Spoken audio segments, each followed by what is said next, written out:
It is a physiological fact Skeptical eyebrows, activate. that during exercise, Sustained attempts at high-intensity training does little in the way of stimulating further growth. So this is just what I would like to call categorically false.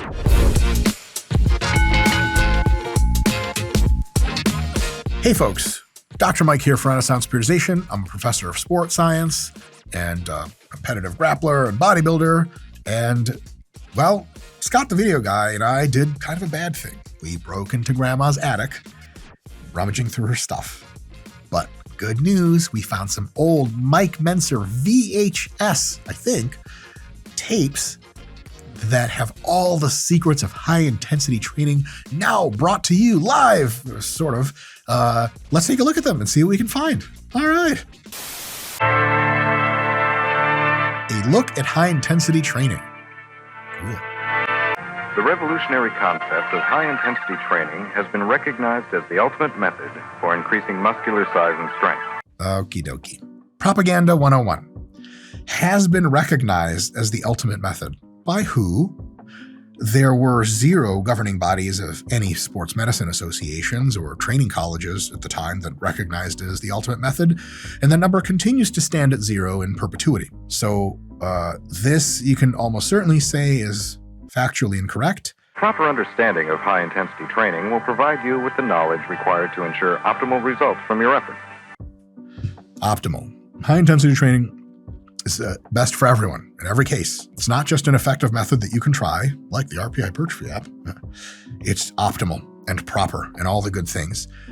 And I think that's one of the reasons why Mike Mentzer is so inordinately popular even today, posthumously, is because he had this aura of, there's all this bullshit out there. And there is ideas about how to train, so much fucking noise. He was like, you, skinny kid in the back, Harry Potter, look him up. Look up. You're like, yes, I got the answer for you.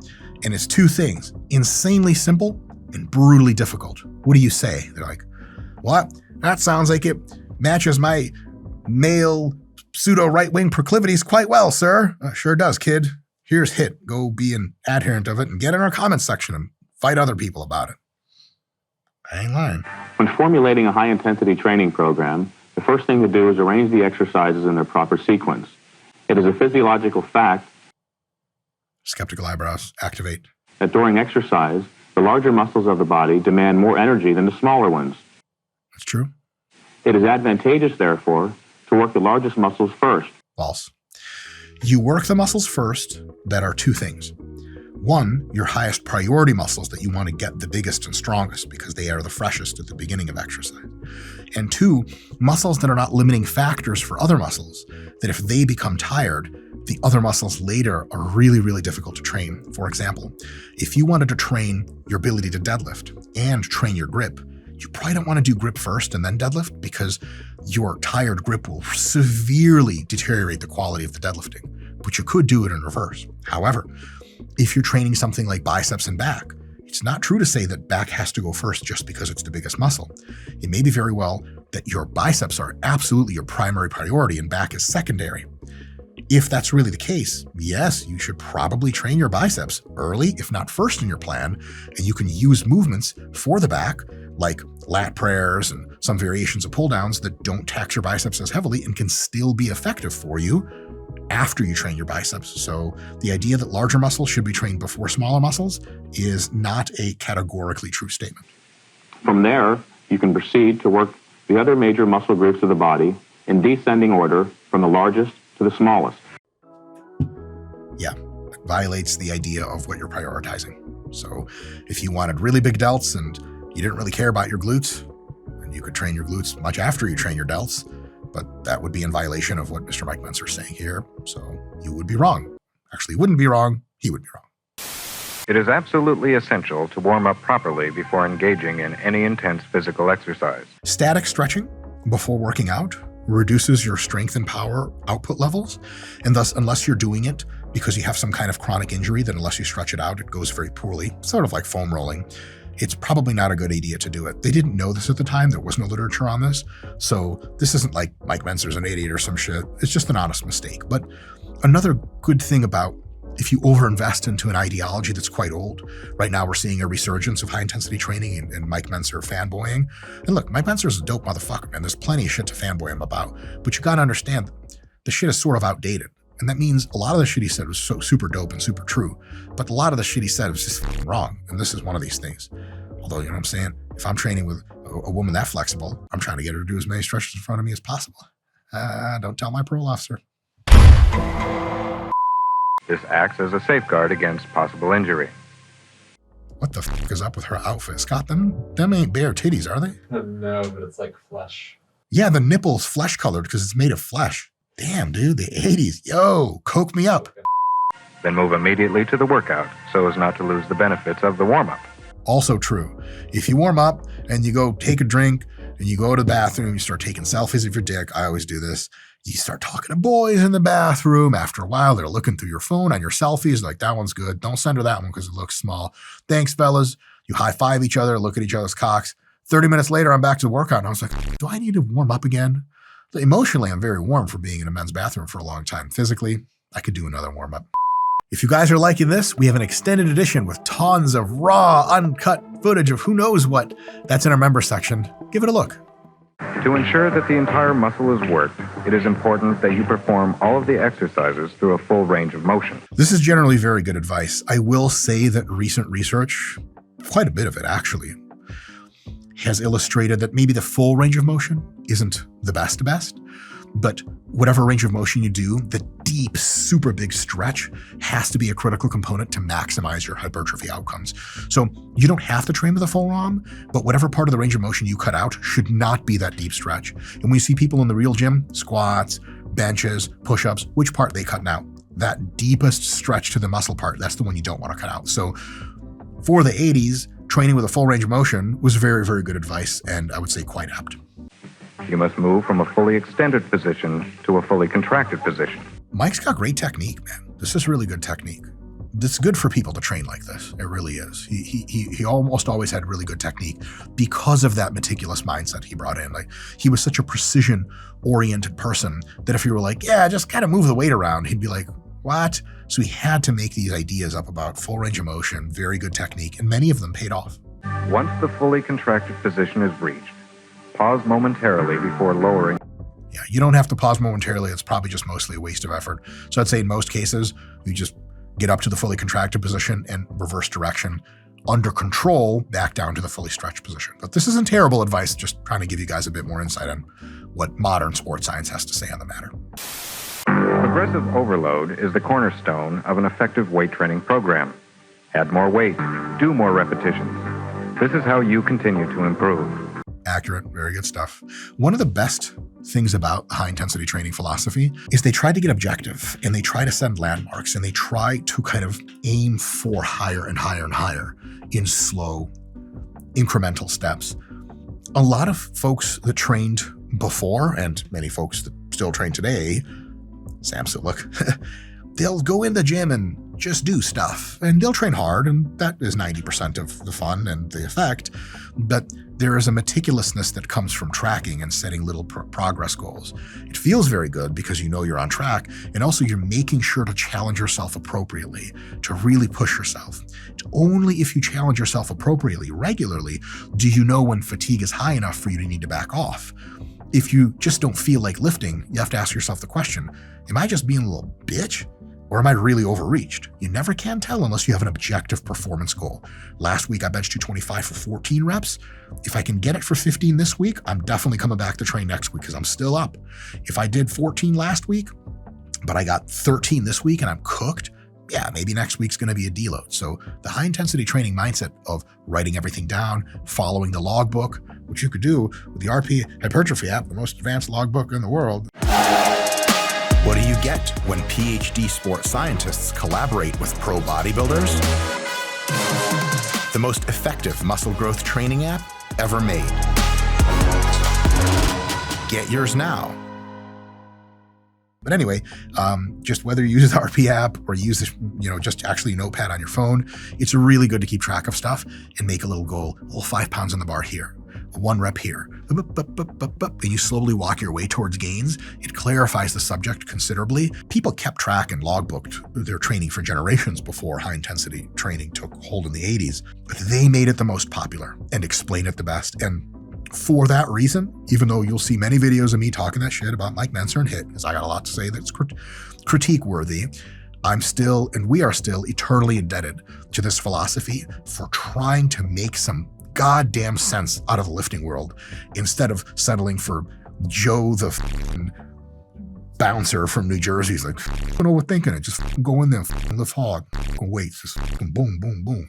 Hey, thanks, buddy. Good advice. Recommended is the following method of progressively overloading the muscles. Hey, Scott, how much meth do you think he's on in this video? This pose is pretty damning. Pretty damning. Guys, again, not to be derisive, but Mike Mentzer was known for being addicted to methamphetamine. You know, I'm addicted to a few things myself. I was going to say all kinds of things that would get me banned on YouTube. All right, very well. You can feel free in the comments to let me know what I'm addicted to. It's probably true. First, choose a weight for each exercise which barely allows the performance of 8 repetitions in perfectly strict form. This is very good advice. As with much in HIIT, it's too specific. Almost everything that HIIT philosophy says is true. But what they say, this is true, and this, and this, and this, and this, above, beyond, to the left, to the right, is all false. This is true. The reality is that most of HIIT is right on the money, but there's a very large circle around it of also true things, some of them even better than HIIT. So is it true that 8 repetitions is a very good place to start a resistance training program? Yeah, hell yeah, it checks all the boxes. Is that necessarily the case that it's the optimal or the best or the only? No, not even close. And we have really good idea now that challenging yourself with anything between 5 and 30 repetitions seems to have a roughly equivalent effect on muscular hypertrophy, muscle growth. So 8 is definitely between 5 and 30, but there's a lot of options there, and you can feel free to be much more creative than just 8 reps. When you have progressed to the point of being able to perform 12 repetitions, add about 10% more weight to the bar or stack. Your goal, again, being a progressive increase of intensity and workload placed on the muscle. So this is an interesting progression where they start at 8 reps, they go up adding repetitions until 12 reps, and then they put 10% more of the weight on, get you back to about 8, and then you restart. That's cool. There's a couple other ways to do it. One of them is you start at whatever, let's say 8 reps. It doesn't have to be 8. And then you actually put 2.5 or 5 pounds more on the bar each time and try to match the repetitions. So it's 8, and then 8, and then 8, and then 8, but each time it's a little bit more weight, little bit more weight, little bit more weight. So at the end of that process, you're still doing sets of 8, but you're using the 55-pound dumbbells instead of the 60s. A lot of times, loading can give you smaller increments of progress than reps. For example, let's say you're squatting 405 pounds for a set of 6. I mean, that's to the limit, basically failure. If you're well trained, it's going to take you a long time to add a whole new rep. If 405 for 6 is hard for you and you're pretty advanced in the squat, you might train weeks, if not longer, until you successfully lift 405 for 7. And weeks, if not months, until you hit 405 for 8. And then 405 for 10, that may not happen to you for years, if sometimes if ever. But the jumps are so large. 1 extra rep, when you're typically doing 6 reps of 405, is so much more physical work. And the degree of difficulty in relative terms is huge. 1/7 is like about 14 or some shit, 14%. If you go from 405 for 6 to 405 for 7, you're essentially increasing the difficulty by 14%, just going up 1 increment, 1 rep. If you use load, you can put 2.5, let's go up higher, 5 pounds on the bar, from 405 for 6 to 410 for 6. It's a much smaller, much more realistic increment. And you don't have to go weeks and weeks in the gym going 405 for 6, 405 for 6, 405 for 6, 405 for 5, I got fatigue, deload, 405 for 6, finally 405 for 7.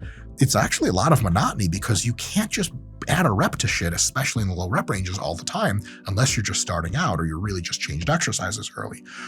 But adding load, especially on small margins, 2.5 pounds, 5 pounds, is much more realistic. Adding reps is totally cool if you can do it. And sometimes, like with dumbbells, you go from 15 reps to 16 to 17, 18, 20. That is small margins. But especially for lower reps, especially if you're advanced, adding load can give you the small margins, which you can actually successfully get stronger at that pace, and thus you can make these small gains versus having to do the same shit over and over again. As your body adapts to increasing levels of training intensity and stress, higher levels of intensity will be required to further stimulate muscular growth. Accurate. The tendency will be a desire to do more.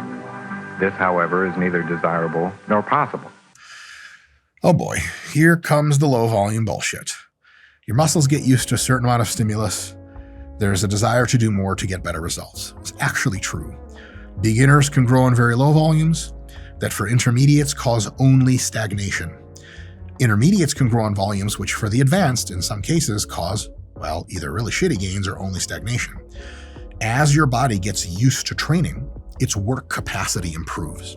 And that means that if the work capacity is in order and is higher, and if your recovery ability still hasn't been maximized, doing more volume, that's right, more sets, which the HIIT folks didn't like at all, is actually a great way to continue to challenge the muscles.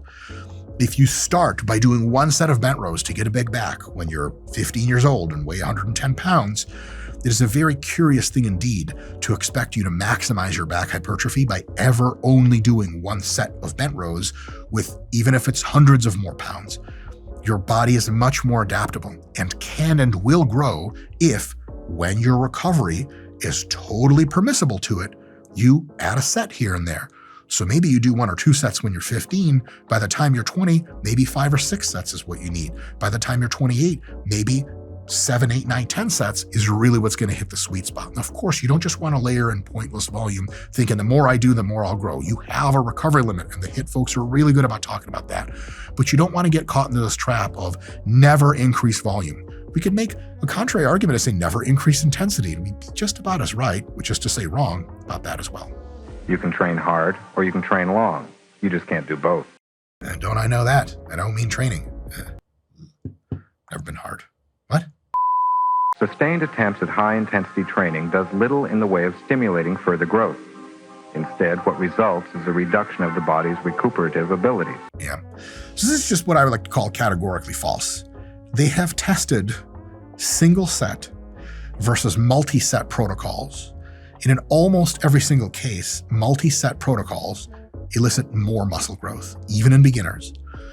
There were a few studies done early, much later than this video was made, that showed that in the first 3 weeks or so, you had roughly similar results from single set and multi-set programs. But after 3 or 4 or 5 or 6 weeks, the curves for progress from the single set and multi-set split up, and the multi-set programs took off while the single set programs didn't cause as much hypertrophy. So no, it's just not true to say that adding volume doesn't work. It really does. There are limits to it, but it really does work. The important point to remember here is that you will grow progressively larger and stronger muscles only when you train with increasing levels of intensity. This is universal and applies to all human beings. True, but how much? How much volume? Don't, however, worry about your individual potential. Potential is only the expression of a possibility, something that can be assessed accurately only in retrospect. Again, come back to the thing that Mentzer had a lot of wise shit to say. This is so good. People are so concerned about their genetic potential.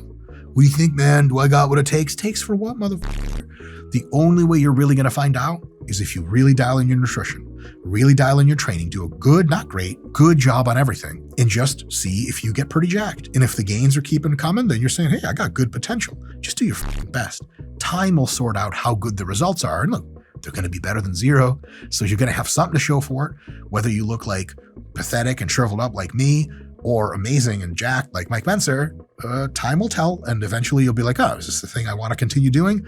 Or do I look enough like Dr. Mike that I should just quit weightlifting like he should have quit it years ago? Yeah, I'll see myself out. In other words, you'll never know how good you might have become unless you try.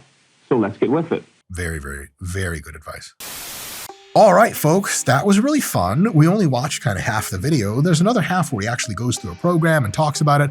If you guys want us to review that part, let us know in the comments and maybe we'll get to it. If you guys want us to review other lifters, other bodybuilders from history, other philosophies, throw it in the comments, let us know. And if you don't have any ideas of your own, but you notice someone put something interesting, give them an upvote so that we get to reviewing and commentating from a place of, well, good faith and hopefully some knowledge on a bunch of stuff that you guys want to know about. Because at the end of the day, that's what we're about at RP, is increasing level of knowledge so that you get more results, so you finally, in my case, get laid. And in your case, probably for the 100th time. Anyway, go out there and get laid. I give Mike Mentzer a respect out of 10 for just being really cool and trying to organize lifting into a logical structure. Did he get it all right? No.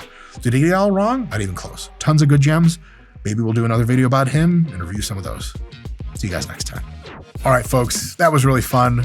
Hopefully you had some lulls. If you want the lulls to continue, YouTube says you should watch this video, and generally YouTube is correct about a lot of things.